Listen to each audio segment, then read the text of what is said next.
بات چل رہی تھی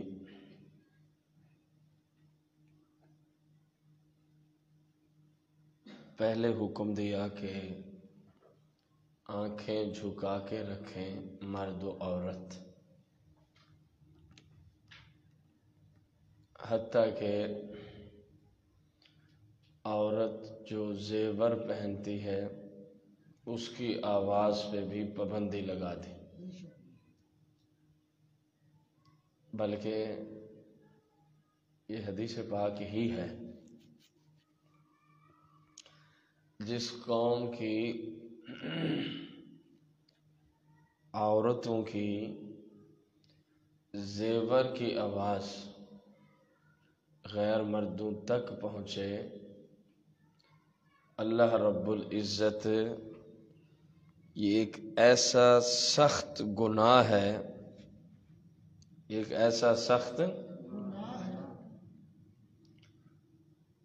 اس ایک عورت کی نہیں، اس پوری قوم کی دعا اللہ قبول نہیں کرتا۔ اور یہ حکم ہے اس وقت جب عورت ہے اپنے گھر کے اندر، اس نے زیور کچھ ایسا پہنا ہے کہ جس کی آواز باہر غیر محرم تک پہنچے، یہ اس وقت حکم ہے۔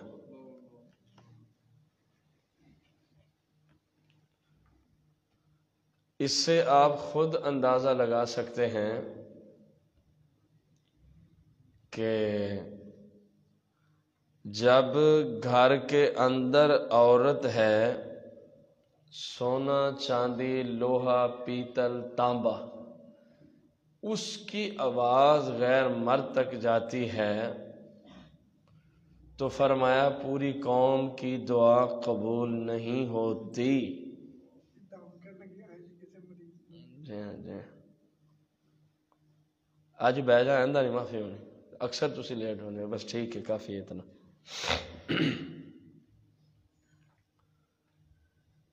تو یہ عورت نہیں ہے، زیور عورت نہیں ہے، عورت کے جسم سے لگا ہے، تو خود عورت کی آواز باہر جائے تو یہ کتنا بڑا مسئلہ کھڑا ہو جائے۔ اور پھر اللہ معاف فرمائے کس کس انداز سے۔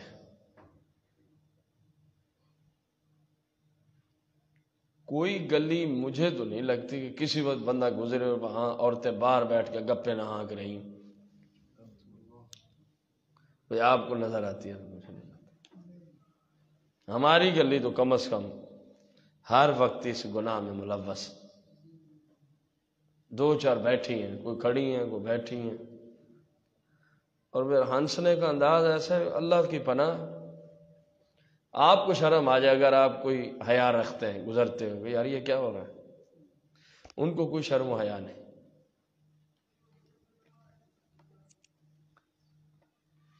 پھر اس سے اگلی آیت کے اندر پہلی میں نگاہ اور شرمگاہ کی حفاظت کا حکم دیا، اس سے ساتھ والی آیت میں فرمایا جو ان دونوں چیزوں کی حفاظت کرنے والا شرعی لحاظ سے جائز کام ہے نکاح، اس کا ذکر رات پڑا۔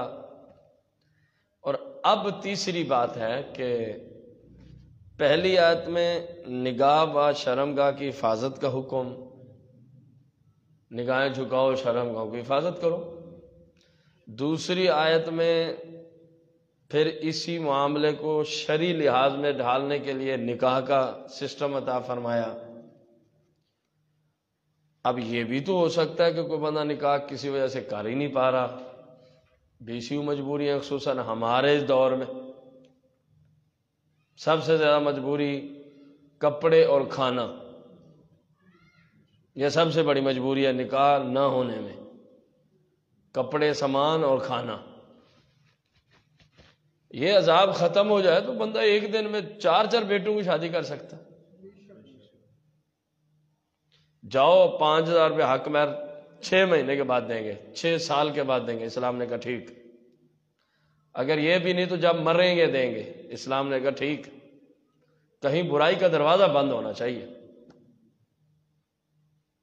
بھلے ایک پانی کا گلاس بھی نہ دیں، نکاح کر کے بچی دے دیں بس کافی ہے۔ اسلام یہ تھا۔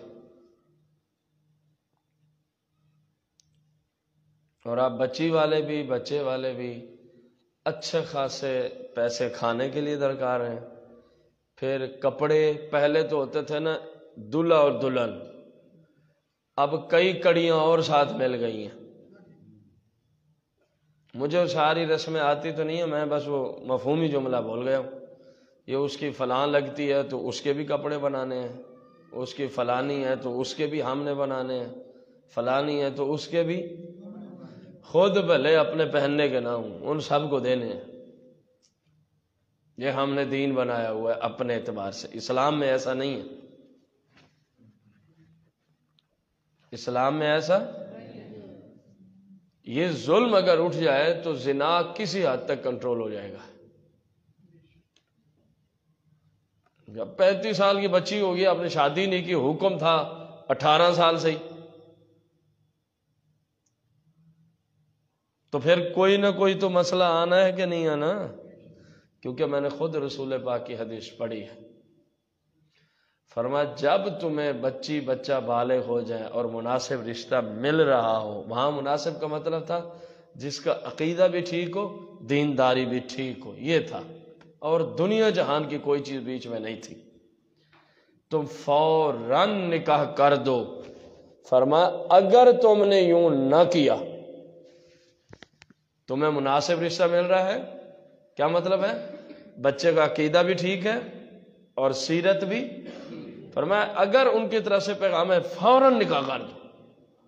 میرے آقا نے غیبی خبر دی ہے، 14 صدیاں پہلے جب اس کام کا تصور نہیں ہوتا تھا، فرمایا اگر تم نے میری اس بات پہ عمل نہ کیا تو اس دنیا میں عظیم فتنہ برپا ہو جائے گا۔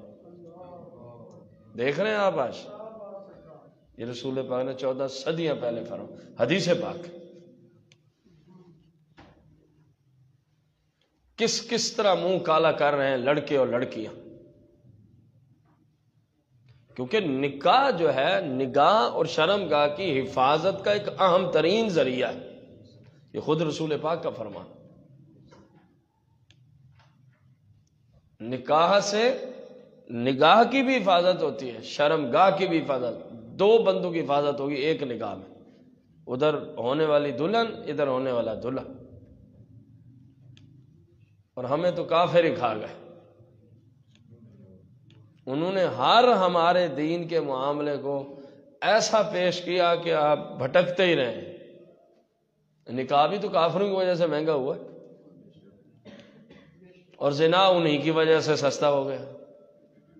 اب دیکھو نا، جو دین میں سستا تھا اس کو بغیرتوں نے مہنگا کر کے دکھا دیا، اور جو دین میں تصور ہی نہیں تھا کہ مسلمان اور زنا، اس کو اتنا آسان اور سہل کر کے دیا کہ ہر، اب کیا جملے بولے بندہ اس میں۔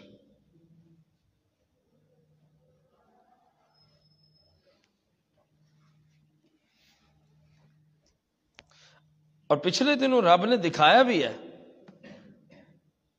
دین کو سمجھ کے نہیں انہوں نے کیا، حکومت کے جبرن ڈنڈے کی وجہ سے کرونا میں ایسے نکاح ہوئے ہیں، 5 سے 10 ہزار میں نکاح ہو رہتا ہے، نہ جناب کوئی دیکھ گئے نہ کچھ، گھر میں کھانے پکتے رہے،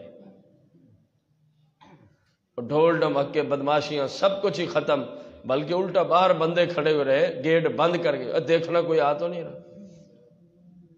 یعنی رب کا خوف نہیں ہے، دین، مذہب، شریعت، اسلام، قرآن، حدیث، اس کا کوئی لحاظ نہیں۔ حکومت نے ڈنڈا اٹھایا تو سارے سیدھے ہو گئے۔ اور یہ بھی ان بغیرتوں کے پلان میں پتہ نہیں کس طرح یہ بات رہ گئی تھی کہ ہم جو ظاہر ہیں تو کافر نہ، بھول تو جاتے ہی ہیں نا، یہ جو دے رہے ہیں فلاں فلاں کام کے اندر، تو پھر اسلام پہ عمل شروع ہو جائے گا، بھلے ڈنڈے سے ہی، بھلے، کیونکہ حکومت جو چاہے کرا سکتی۔ آج حکومت بل پاس کرے، اور ہر اچھا بندہ ان کے اس بل کے ساتھ کھڑا ہے کہ جو بندہ قبر کے اوپر، جس کے اوپر کمرہ نہیں ہے، کلمہ لکھے گا، بسم اللہ لکھے گا، یا اللہ یا رسول اللہ لکھے گا، 5 سال اس کی سزا ہے۔ دیکھتے کون لکھتا ہے۔ آپ کہیں گے یہ آپ اتنا سخت جملہ کیوں بول رہے ہیں؟ یہ کچھ بھی نہیں ہے جتنا بے ادبی ہو رہی، یہ کچھ بھی نہیں جتنا قرآن کی توہین ہو رہی ہے، اللہ کے نام کی توہین ہو رہی، مصطفیٰ کریم کے نام کی توہین ہو رہی۔ آپ یقین جانیں دل خون کے آنسو روتا۔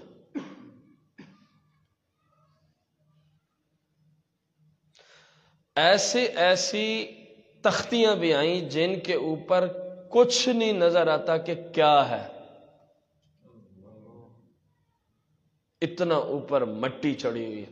جب آپ اس کو پانی سے دھوتے ہیں تو نیچے سے کلمہ بھی نکل آتا ہے، اللہ کا نام بھی موجود ہے، مصطفیٰ کریم کا نام بھی موجود ہے، اللہ کی رحمت تجھے پہنچے، مصطفیٰ کی شفاعت پہنچے، یہ بھی موجود ہے۔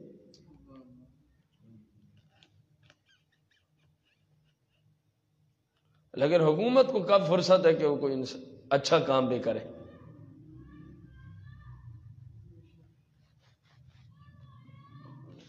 اپنی مدد آپ تو ہم ویسے سننی ہے، ہم سے اچھا کام اپنی مدد آپ نہیں ہوتا۔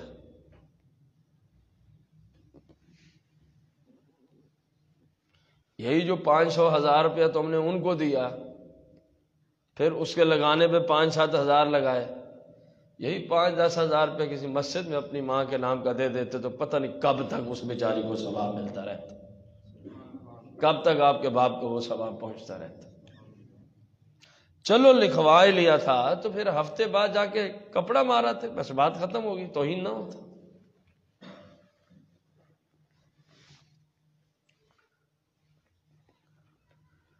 تو پہلے حفاظت کا حکم، پھر نکاح، جو ان دونوں چیزوں کے حفاظت کا ایک اہم ذریعہ اور سبب ہے۔ حدیث پاک ہے نا، جب کوئی شخص جا رہا ہو، اگر اچانک کسی عورت میں نگاہ پڑ جائے اور اس کے دل میں کوئی بے ایمانگی والا عنصر اٹھ جائے تو فی الفور اپنے گھر پہنچے، اپنی بیوی کے پاس پہنچے۔ فرمایا اس کی نگاہ کی بھی، شرمگاہ کی بھی حفاظت اسی میں ہے،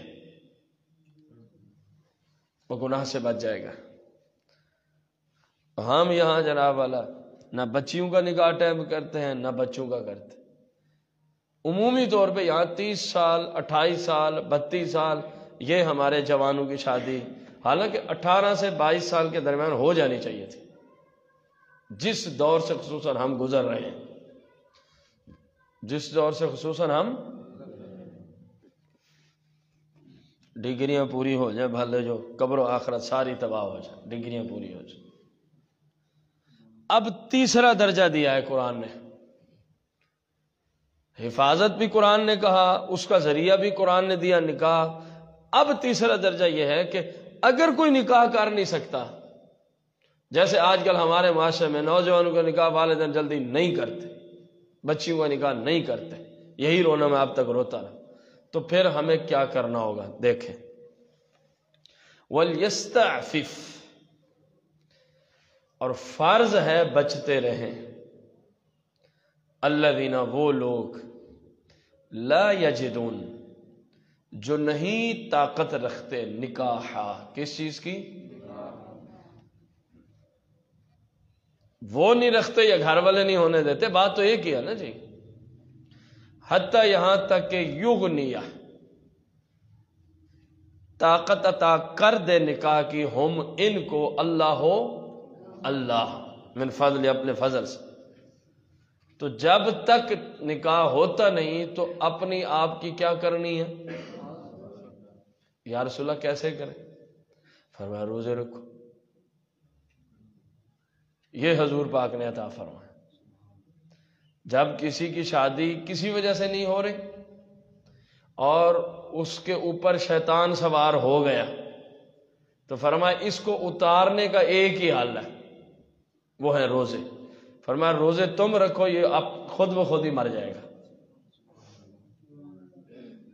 رمضان کے نہیں، جب جب شیطان سوار ہو روزے شروع، تو پھر نہ آپ کسی گندی کے پاس جائیں گے نہ کسی گندے کے پاس جائیں گے، نہ اپنے ہاتھوں کو آپ گندا کریں گے. تین ہی سبب تھے، میں نے تینوں گنوا دیا آپ کو.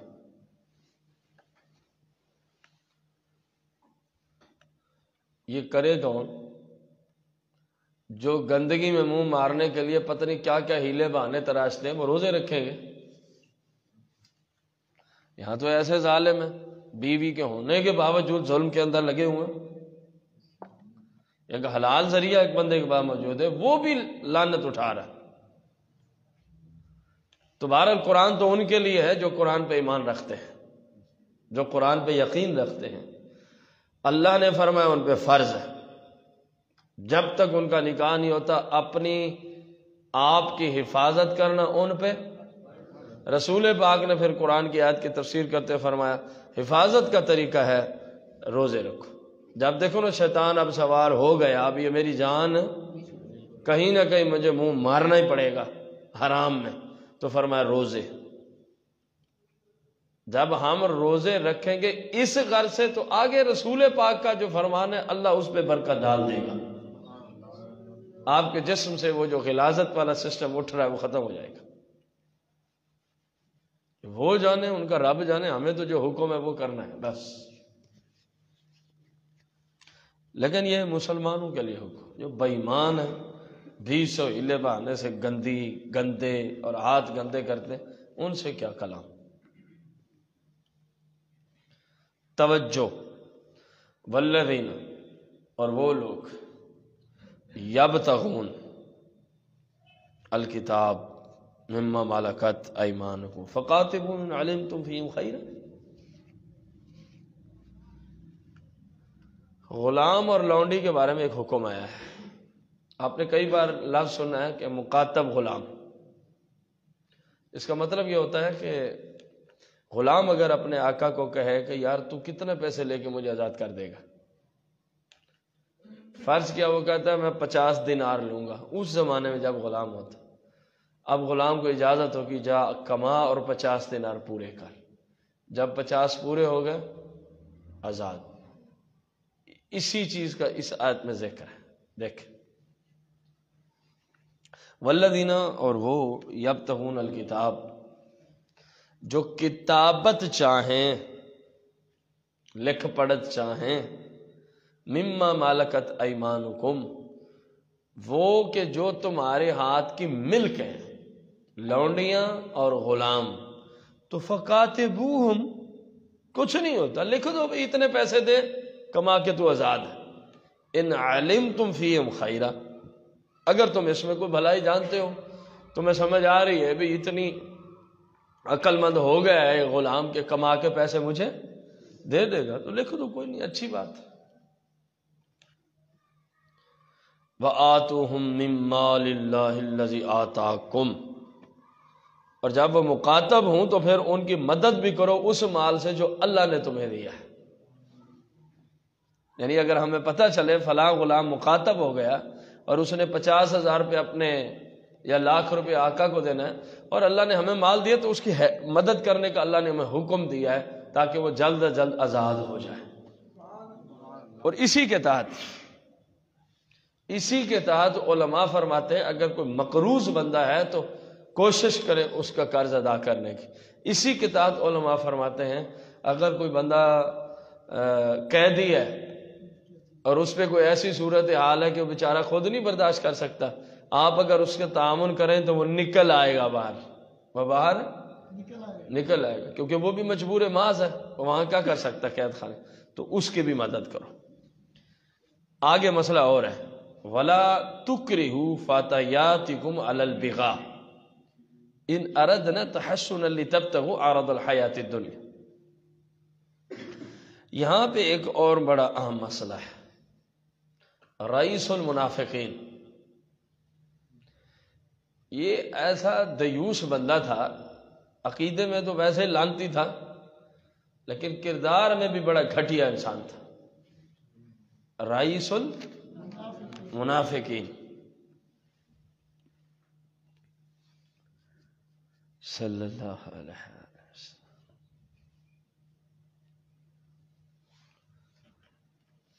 تو اس کے پاس کافی ساری کنیزیں تھیں، لونڈیاں تھیں. جیسے مرد غلام ہوتے ہیں، عورت غلام ہو تو اس کو کنیز بھی کہتے ہیں، لونڈی بھی کہتے ہیں۔ یہ بدبخت انسان کیا کرتا تھا، استغفر اللہ العظیم استغفر اللہ العظیم، ان لڑکیوں کو کرایہ پہ دیتا تھا۔ اب میں اس کے علاوہ اور کوئی جملہ کیسے سمجھاؤں آپ،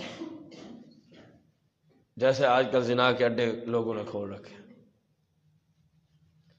تو وہ بڑی پریشان ہوتی کہ ہم یہ ظالم ہم سے کون سے کام کروا رہے ہیں، ادھر اس کے ملک بھی ہیں۔ تو رسول پاک صلی اللہ علیہ وسلم کی بارگاہ میں شکایت رئیس المنافقین کی پیش کی گئی کہ وہ ظالم اب ہم سے یہ کام کرواتا ہے، لڑکوں سے پیسے لیتا ہے، ہمیں ان کے حوالے کر دیتا ہے کچھ دیر کے لیے۔ تو اللہ رب العزت نے اس وقت یہ قرآن کی آیت نازل فرمائی، پہلے اس کو سن لیں، پھر اس پہ جتنا کلام ہمارے زمانے میں وہ بھی میں کرتا ہوں اللہ کی توفیق و عطا سے۔ وَلَا تُكْرِهُ، نہ مجبور کرو تم، فَتَيَاتِكُمْ، اپنی لونڈیوں کو، عَلَى الْبِغَاءِ، بدکاری پر، زنا پر، برے فعل پر، ان جبکہ ارادنا، وہ تحسنا، وہ تو بچنا چاہتی ہیں، وہ تو اس طرف جانا ہی نہیں چاہتی، گندگی میں منہ مروانا ہی نہیں چاہتی،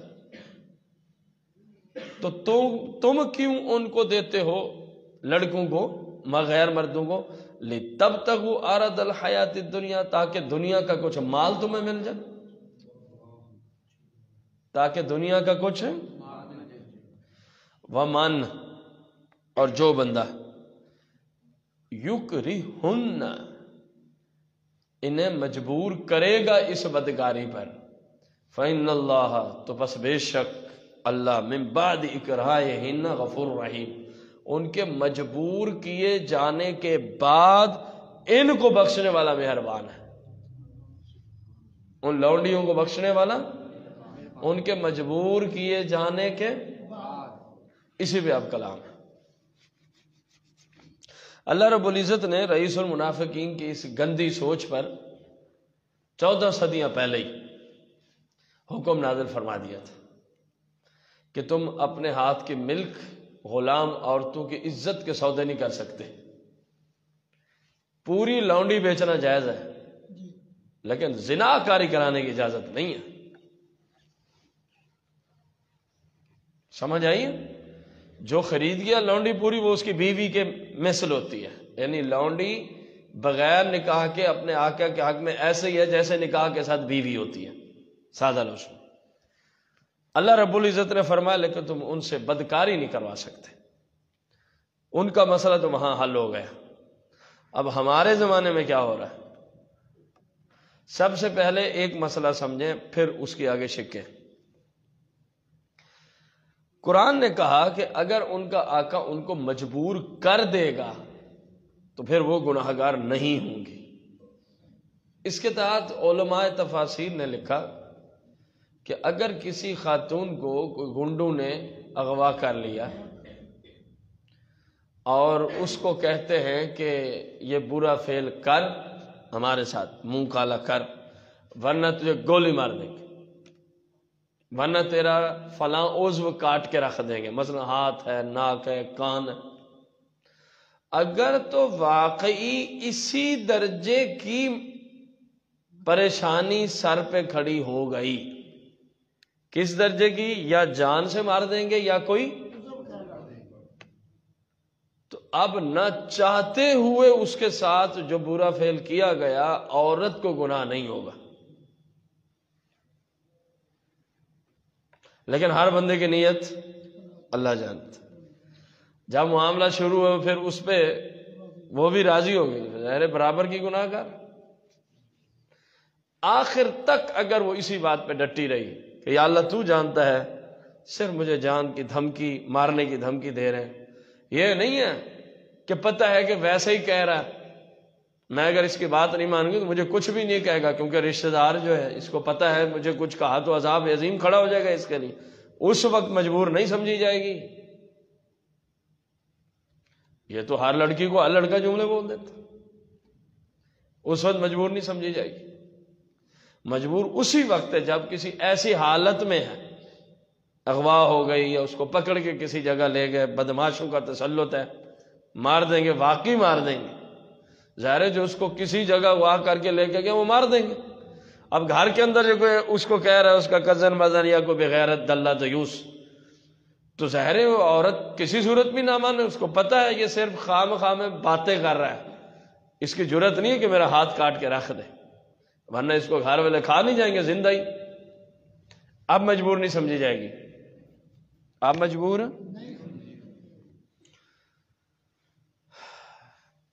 اب ہمارے زمانے میں مختلف ہوٹلز میں، مختلف ریسٹورنٹ میں، مختلف جگہوں پہ عورتوں کی نازیبا تصاویر اور موویز بنائی جاتی ہیں، یا اس کے علاوہ کسی اعتبار سے کسی مجبوری میں یا کسی گند میں منہ مروانے کے لیے گئی تو اس نے یہ سب کچھ بنا لیا، اور پھر ان کو کہتے ہیں یا تو یہ بات مانو یا پھر یہ جا رہی ہے انٹرنیٹ پہ۔ اب ظاہر وہ سوچتی ہے میری عزت، میرے تو کل کو رشتہ کہیں نہیں ہوگا، تو یہ بھی اسی مجبور کرنے میں آئے گا، یہ بھی اسی مجبور کرنے میں آئے گا، اور وہ لعنتی ہے شخص جس نے یہ کام کیا، جہنم کا ایندھن ہے وہ شخص جو کسی بھی ذرائع سے کسی کی عزت کو لوٹنے کے درپے ہے۔ وہ مت سمجھے کہ میں بخشا جاؤں گا یا میری بچت ہو جائے گی۔ اسی طرح گورنمنٹ کے مختلف شعبوں میں، پرائیویٹ اداروں میں، پھر جنہوں نے بچیوں کے نمبر لگانے ہوتے ہیں وہ، اور فلاں فلاں فلاں یہ کرو ورنہ یہ ہو جائے گا، تو یہ جو ہے جانے بین پہ لعنت اترے گی۔ لڑکی کو صاف کہہ دیں نہیں لگتی نوکری تو دفے ہو، میں تیرے سامنے اپنا جسم نہیں تجھے دے سکتی، نہیں نمبر لگتے تو کوئی مسئلہ نہیں، مجھے ڈگری کی حاجت ہی نہیں، چند نمبروں کی خاطر میں اپنی عزت کا سودا نہیں کر سکتی۔ اس کے اوپر کوئی نہ فٹ کر کے بیٹھ جائے کہ ہمیں مجبور کیا گیا تھا، تم دونوں برابر کی لعنتی ہو۔ مجبور کی ایک ہی تعریف ہے، یا جان سے مار دے گا یا بس، باقی ہر طرف دونوں ہی گناہ گار ہیں۔ اگرچہ جو پچھلی بات کی اس طرح کرتے وہ زیادہ گناہ گار ہیں کہ ان کو برائی پہ ابھار رہے ہیں، اللہ کریم نے تو منع کر دیا، اللہ رب العزت نے تو اس بات سے کہاں یہ حالتیں اور کہاں خود پیسے لگا کے جانا، آپ اندازہ لگا، کہاں خود اپنے آپ کو تصویریں دے آنا کہ ہم اس کام کے لیے تیار بیٹھے ہیں، جب ضرورت ہو کال کر لیجئے گا۔ کیا انسانیت رہ گئی؟ مسلمانیت کو چھوڑیں، انسانیت کیا رہ گئی؟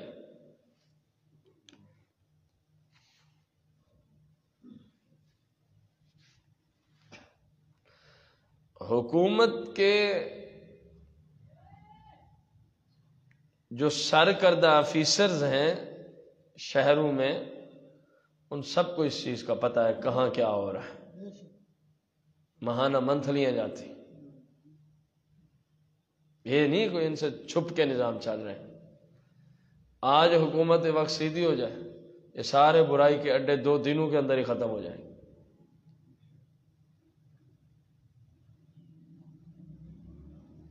سکول، یونیورسٹی، ہسپتال، جتنے بھی جگہوں پہ عورتیں ساتھ ہیں، سب کے لیے نظام الگ ہو، مرد الگ ہو، اتنے دور ہوں کہ فون پہ بھی رابطہ نہ ہو سکے۔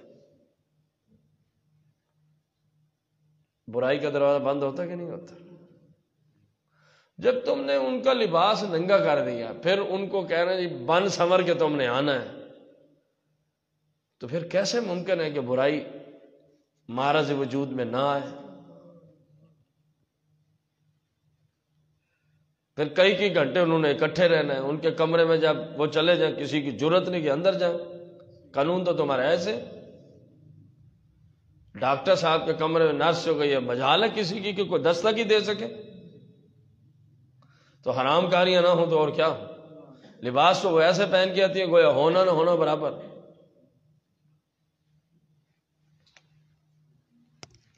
اور یہ دیوس بن کے باپ گھر بیٹھا، میری بیٹی ماں نہ اتنے پیسے لے کے آ رہی.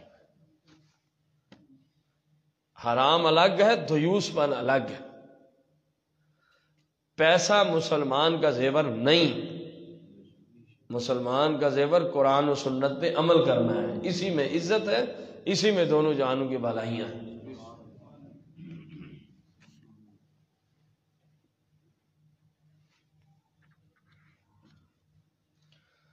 وَلَقَدْ أَنزَلْنَا إِلَيْكُمْ آيَاتٍ مُبَيِّنَاتٍ، اور بے شک ہم نے تمہاری طرف روشن آیتیں نازل کر کے رکھ دی.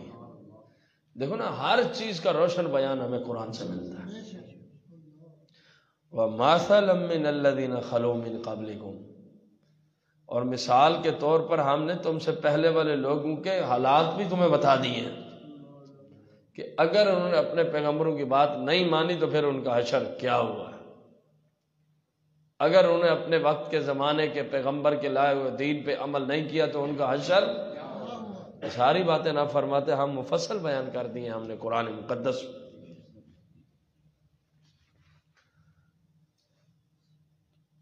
قرآن مقدس میں مفصل حلال و حرام کا ذکر ہے. جہاں کوئی عام بندے کی رسائی نہیں تھی تو مصطفیٰ کریم نے تفسیر عطا فرما دی. جیسے ابھی پچھلی آیت کو ہی دیکھ لیں کہ جو نکاح کسی وجہ سے نہیں ہو سکتے جن کے، وہ اپنے آپ کو بچا کے رکھیں. تو اب بچانے کا طریقہ مصطفیٰ کریم نے خود عطا فرما دی. کوئی بات کوئی بندہ آئے نا میدان میں کہ جی یہ ہمیں نہیں ملی، تو جن کو پتہ ہے وہ آپ کو قرآن سے ہی نکال کے دکھا دیں گے.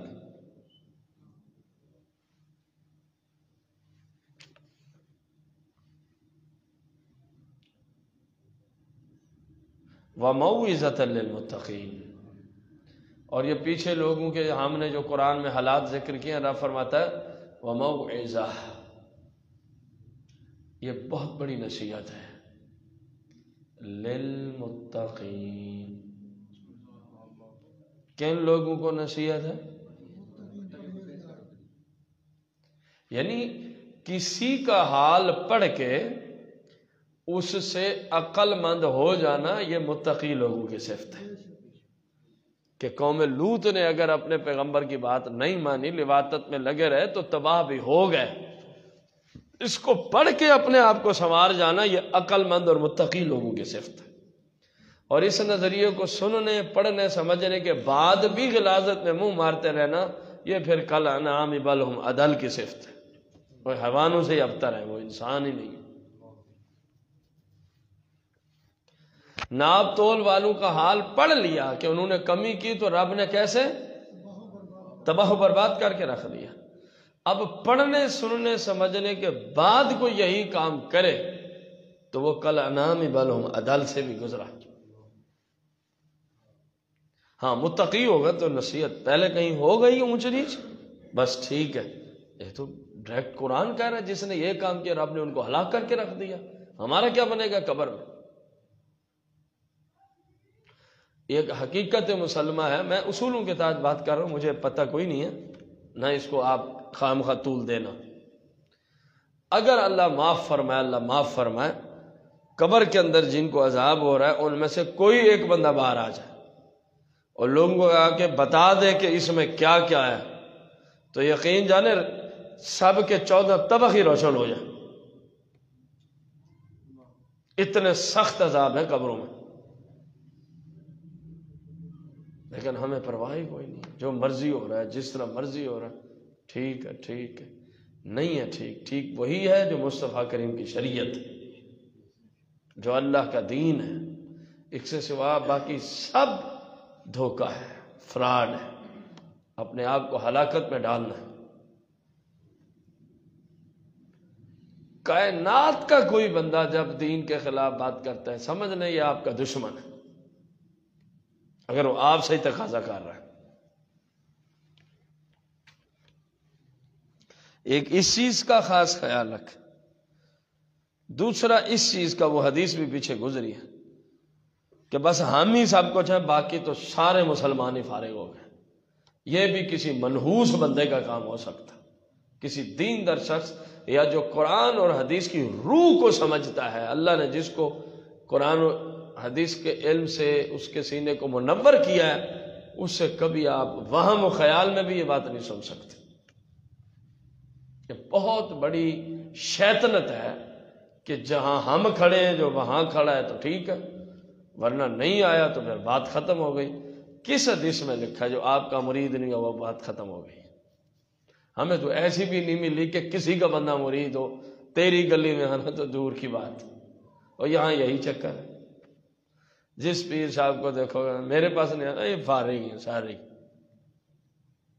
یوں نہ کرو، بلکہ یوں جملہ بولو، جو اللہ کے حبیب کی سیرت اور سنت اور شریعت پہ عمل نہیں کرتا وہ بھلے کسی کا مرید فارغ ہے. جو قرآن کی تعلیمات ہیں اس طرف پلٹو. کوئی آپ اگر لوگوں کو کسی اچھے مقصد کے لیے لے آنا چاہتے ہیں تو اس کے لیے جملے تو کم از کم صحیح بولیں جو قرآن و حدیث کے مطابق ہوں. کسی کو اچھائی کے ساتھ بلانے کے لیے آپ خود جھوٹ سے کام لے رہے ہیں، آپ خود وہ جملے بول رہے ہیں جس کی شریعت میں گنجائش ہی کوئی نہیں.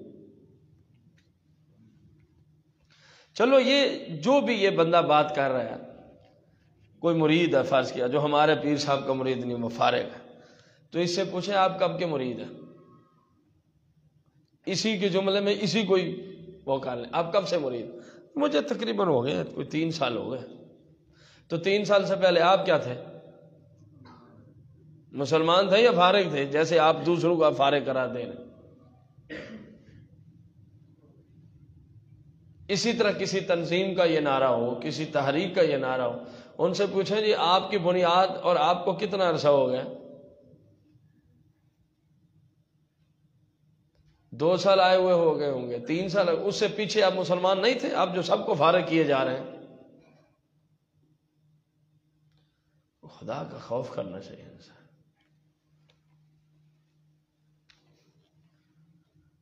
ہمیشہ اس جملے کو یاد رکھنا، وہ بندہ دین اسلام کا دشمن ہوگا جو یہ جملے بول رہا ہے جو ہمارے ساتھ نہیں کھڑا وہ فارغ ہے، وہ دین اسلام کا دشمن ہوگا. ہاں وہ بندہ رسول پاک کا نائب بھی ہے اور دین کا وفادار اور دین کا سپاہی بھی ہے، جو یہ کہے جو مصطفیٰ کریم کے ساتھ اور آپ کی شریعت کے خلاف ساتھ نہیں کھڑا وہ فارغ ہے.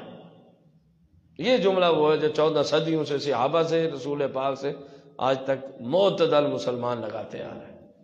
کبھی بھی کسی نے یہ جملہ نہیں بولا، حتیٰ کہ امام علی مقام کتنی بڑی جنگ میں تشریف، آپ نے بھی یہ جملہ نہیں کہا جو مدینے میں رہ کے سارے ہی فارغ. آپ نے، حالانکہ اس وقت ضرورت تھی اسلام کو، وہ اسلام کو مٹا رہا تھا، کئی چیزیں مٹا چکا تھا. امام احمد بن حنبل نے بھی یہ جملے نہیں بولے تھے جو میرے ساتھ نہیں آئے وہ فارغ ہے.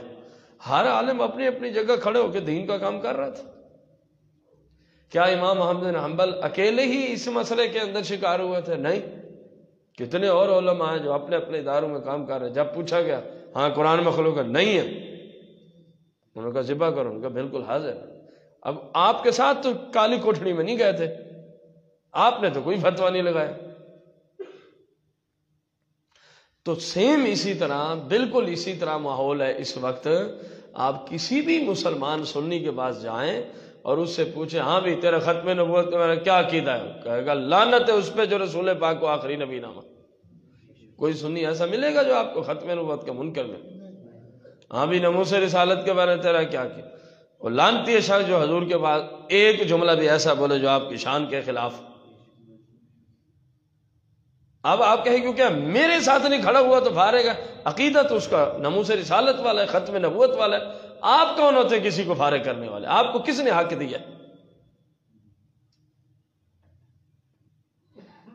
اتنی ہی بات ہے نا کہ بندے سے پوچھا جائے ہاں بھائی تیرا ختم نبوت ایمان ہے، بالکل ہے. تو قرآن کو مخلوق مانتا؟ نہیں مانتا میں قرآن کو مخلوق.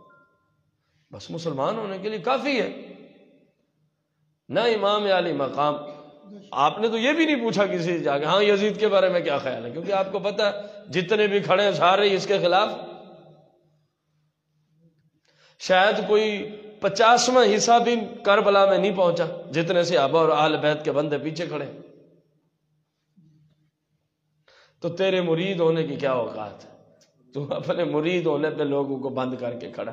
یہ صرف کہانیاں ہیں، اپنی چیزیں چمکانے کے لیے سب کچھ کیا جا رہا ہے، اپنی دکانداریاں چلانے کے لیے سب کچھ کیا جا رہا ہے، اس کے سوا کچھ بھی نہیں. آپ اللہ کے دین سے وابستہ رہیں، مصطفیٰ کریم کی ذات سے، آپ کی سیرت سے، آپ کی سنت سے انحراف نہ کریں. بھلے جو آپ کو کائنات کا سب سے بڑا مفتی کہیں، سرکار کی سیرت کو نہیں چھوڑنا، سرکار کی سنت کو. اس وقت وہ مفتی خطا پہ ہے جو آپ کو دین کے خلاف چلانے لگا ہے. ہمارے نزدیک کوئی بندہ بھی اس قابل نہیں ہے کہ آنکھیں بند کر کے ہم اس کی تقلید کریں، صرف مصطفیٰ کریم کی ذات. باقی مفتی صاحب ہیں، پیر صاحب ہیں، جو صاحب بھی ہیں، وہ اپنی اوقات میں رہیں تو ٹھیک ہے، اگر بڑھیں اور سائڈ تم مریں، کون کسی کو روزی دے رہے. اوقات کیا ہے؟ رسول پاک نے جس طرح دین کی طرف لوگوں کو بلایا وہ راستہ اختیار کیا جائے، وہ راستہ اختیار کیا جائے.